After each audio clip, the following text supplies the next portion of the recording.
So we're here with Frankie Foster at the British Racing School for the Racing Media Academy, and we're going to play a game of this or that. Okay, jumps or flat? Jumps. Coolmore or Godolphin? Oh, Coolmore. Galileo or Franco? Franco. Galloping the Jump or Keeping Slide? Galloping the Jumps. Saudi World Cup or Dubai World Cup? Dubai World Cup. Royal Ascot or Epsom Derby? Oh. Royal Ascot.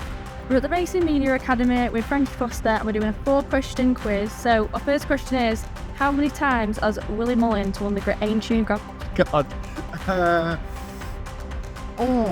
Just a guess. 3, I think. Right. How many winners in this year's Grand National? 32. Okay. How many races did Franco win? 11.